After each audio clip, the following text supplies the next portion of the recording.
Another Eredivisie season, the 60th anniversary campaign of the competition, and we start our review of the first weekend's action with the champions as PSV began the defence of their title at Utrecht. These sides had contrasting conclusions to last season. PSV's dramatic last-day win at Zwolle to hold on to their crown remains fresh in the memory, whilst Utrecht twice fell at the last hurdle in pursuit of European football, losing both the Dutch Cup and Europa League playoff finals. Philip Cocu is bidding to make it a hat-trick of titles this time around in Eindhoven, something the club last managed in 2008 as part of a run of 4 in a row. The coach will probably be relieved. It's been a relatively quiet summer so far, with most of last year's heroes still at the club. The major exception being the departure of defender Jeffrey Bruma to Wolfsburg. And without the Dutch international, they started shakily at the back on Saturday. Some very hesitant defending allowed Sofiane Amrabat the chance to pick out Sebastian Haller, and the big French striker did the rest emphatically. He took advantage of the freedom afforded him to open the scoring just 16 minutes in. Only PSV's Luc de Jong has outscored Haller since he moved to the Eredivisie, and keeping hold of him until the transfer window closes could go a long way towards deciding how Utrecht get on this time around. They've already lost Haller's strike partner Ruud Boymans, who's gone to Al Shabab in Dubai this summer. But the home side were looking confident from the start, in search of what would have been only a 4th win in 66 league meetings with PSV. Amrabat in particular causing early problems. The champions needed the intervention of goalkeeper Jeroen Zoet to prevent further damage. Utrecht had a mixed set of results in pre-season and don't generally start well, winning just once in the previous 12 years on opening day. But this was one-way traffic.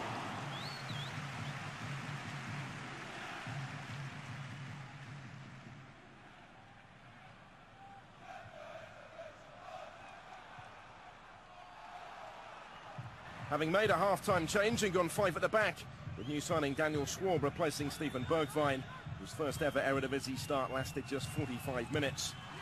But the switch helped them assert some authority, and it was just 6 minutes into the second half when the equalising goal arrived.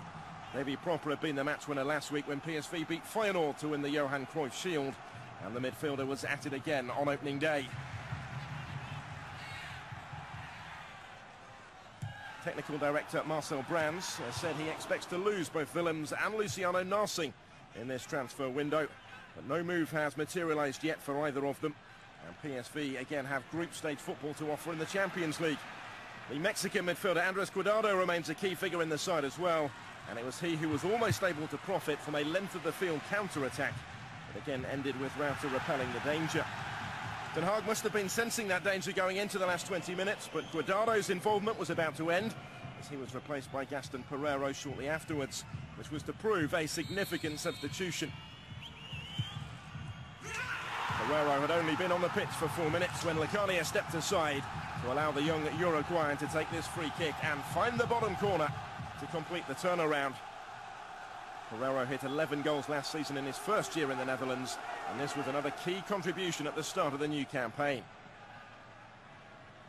This was the PSV that coach Cocu said he wanted to see despite their sluggish start, and that they had to hang on at the end. Rubio Rubin's effort failed to find an equaliser, as Utrecht were ultimately unable to shake off last season's hangover. But they never stopped trying and continued to apply the pressure right the way to the end. When Willems conceded a corner in added time, Eindhoven minds must surely have flashed back to the first day of last season, when Ardo goalkeeper Martin Hansen scored an incredible last-minute equaliser to deny them. And remarkably, history wasn't far from repeating itself when Rauter came forward for the set-piece and was close to connecting. The Eredivisie's reigning champions had failed to win their first fixture in 4 of the last 7 seasons, and PSV were having to do it the hard way as they attempted to improve on that statistic. Utrecht showing why coach Den Haag insisted afterwards he felt they deserved at least a point from the game. There was to be one final chance for Haller in front of goal, but it was frustration for the Frenchman and his side as it slipped away. Pereiro's free kick proved the match winner as the champions started with a win after all before the visit of AZ. Den Haag and Utrecht left to reflect on what might have been, and now have to pick themselves up for a trip to Heerenveen on Friday. The first match of the new season actually took place in Nijmegen on Friday night, when PEC Zwolle were the visitors to the Imperial City. NEC kicking off the campaign under a new coach. The German Peter Heibala is the new man in charge at the Goffert Stadion after the departure of Ernst Faber. There's again been a big turnover of players at Zwolle under Ron Jans at the start of his 4th season in charge. They began brightly with some strong play from Kingsley Ehezebue, looking to build on his big breakthrough year last time. Debutant Yunus Mokhtar couldn't quite find the finish. Zwolle are having to make do without last season's top scorer Lars Veldwijk, having so far failed to persuade